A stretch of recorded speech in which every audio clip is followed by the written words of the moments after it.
Jesus escrevesse uma carta para uma igreja perseguida, o que você esperaria encontrar? Palavras de conforto? Uma promessa de livramento? Ou o anúncio de um sofrimento que estava prestes a terminar? Mas a carta enviada à igreja de Esmirna nos surpreende. Não promete que a perseguição acabará. Não promete riqueza, não promete uma vida mais fácil. Pelo contrário, ele anuncia que o sofrimento ainda iria aumentar. Sim, é uma das apenas duas igrejas que não receberam nenhuma repreensão. Como uma igreja que sofre tanto pode ser considerada fiel? E por que uma igreja pobre foi chamada de rica pelo próprio Jesus? Hoje vamos descobrir que, aos olhos de Deus, o verdadeiro sucesso da igreja é diferente daquele que o mundo costuma admirar. Paz do Senhor Jesus Cristo, eu sou Carlos Oquino, bem-vindo à série Revelando o Apocalipse. Nesse estudo você vai conhecer a história de Esmirna, entender por que os cristãos eram perseguidos, descobrir o que significa a sinagoga de Satanás, e compreender uma das promessas mais encorajadoras do Apocalipse, a coroa da vida. Se você está enfrentando lutas ou injustiças por causa da sua fé, esta carta também foi escrita para você. Ao falar com a igreja de Éfeso, Jesus dirige sua atenção para outra cidade da Ásia Menor. O cenário agora é completamente diferente. Éfeso era conhecida por sua influência, Esmirna seria lembrada por seu sofrimento. Éfeso corria o risco de perder o amor. Esmirna precisava aprender a permanecer fiel em meio à dor. A carta nos mostra: uma igreja pode ser pequena aos olhos do mundo, mas extremamente preciosa aos olhos de Cristo.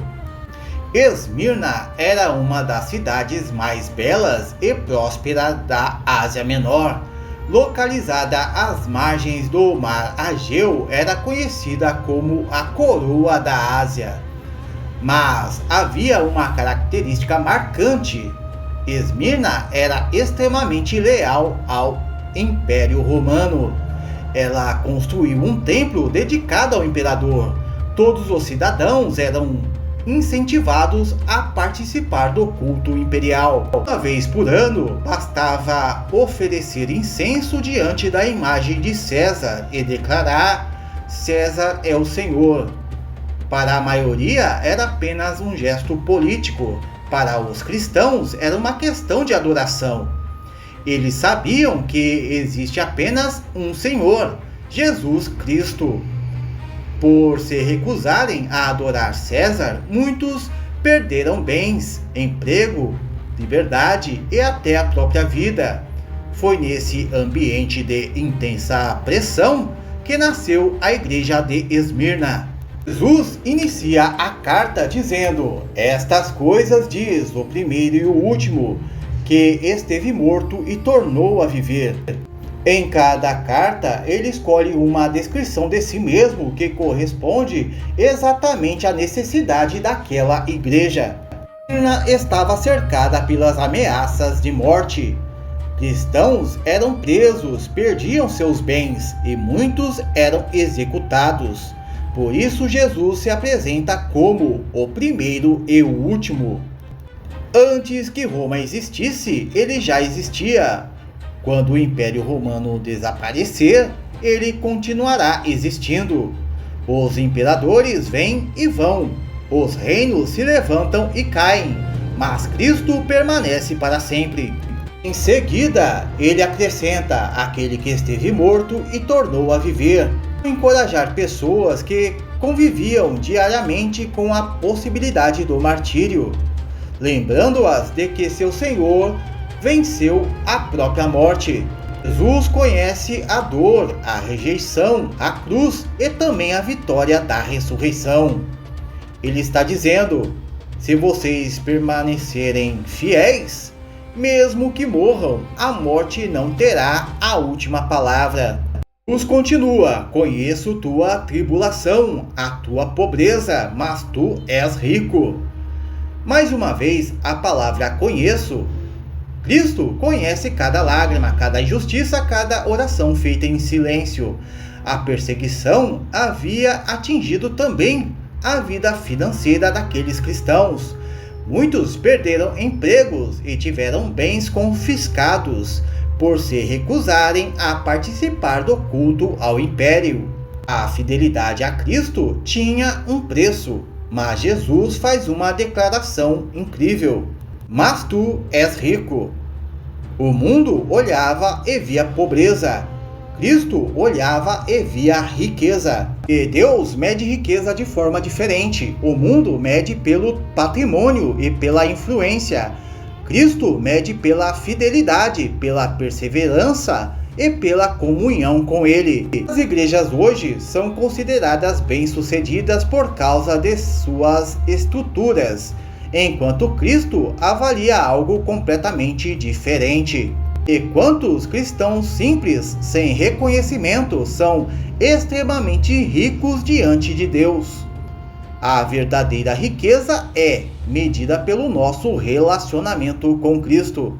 Jesus declara: e a blasfêmia dos que a si mesmos se declaram judeus, e não são, sendo antes sinagoga de Satanás. Esse é um texto complicado e precisa ser interpretado com cuidado. Jesus não está condenando o povo judeu como um todo. Jesus era judeu. Os apóstolos eram judeus. A primeira igreja nasceu entre os judeus.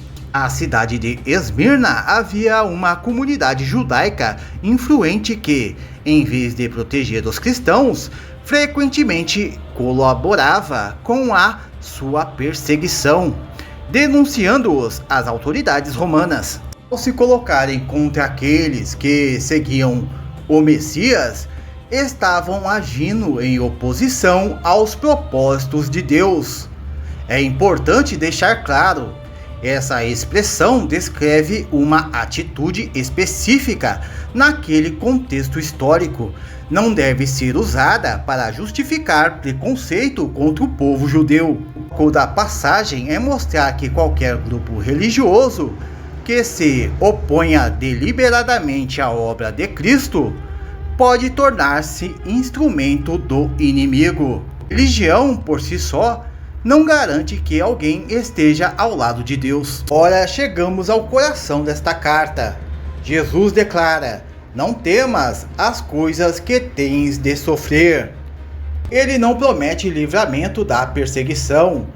Ele promete sua presença durante a perseguição. Essa é uma das grandes lições do Apocalipse. A fidelidade de Deus nem sempre significa escapar do sofrimento.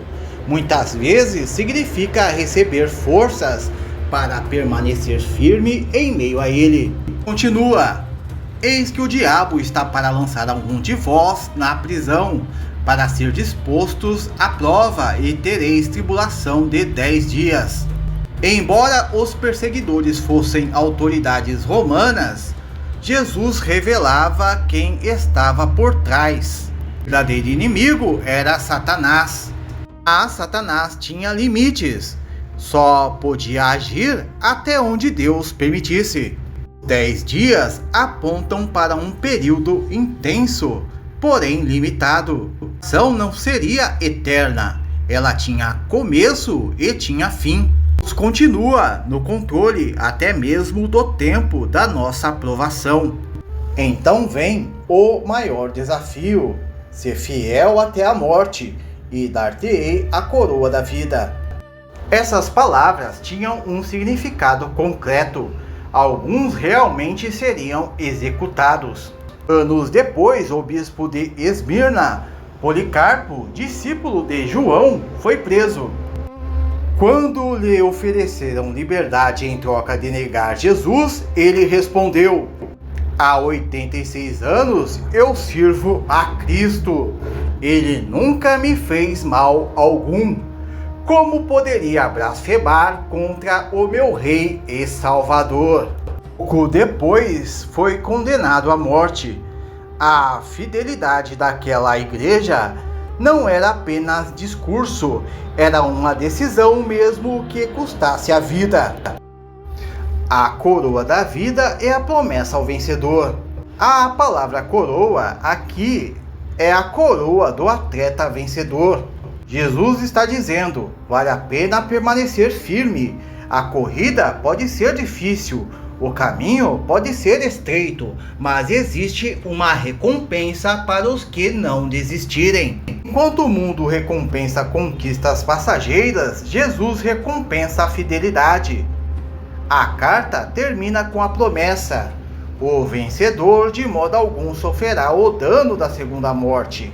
Os cristãos de Esmirna podiam perder a vida nesta terra, mas jamais perderiam a vida eterna. Os perseguidores podiam destruir o corpo, mas não podiam tocar na alma. Foi exatamente o que ensinou Jesus. Não temais os que matam o corpo, mas não podem matar a alma. A carta de Esmirna nos ensina que o sucesso da vida cristã não é medido pelo conforto, mas pela fidelidade. No mundo, Esmirna era pobre, fraca e perseguida. Aos olhos de Cristo, era rica. O sofrimento por causa do Evangelho nunca é sinal de abandono. Pelo contrário, às vezes é justamente a prova de que pertencemos a Cristo. Esmirna não recebeu a promessa de uma vida fácil, recebeu algo infinitamente melhor. A certeza de que Cristo caminharia com ela até o fim. E essa promessa continua viva para nós todos, os que pertencemos a Jesus. Se o vídeo fortaleceu sua fé, escreva nos comentários. Serei fiel até o fim. Deixe seu like, compartilhe esse vídeo e inscreva-se no canal. Próximo episódio, estudaremos a carta à igreja de Pérgamo. Fiquem todos na paz do Senhor Jesus.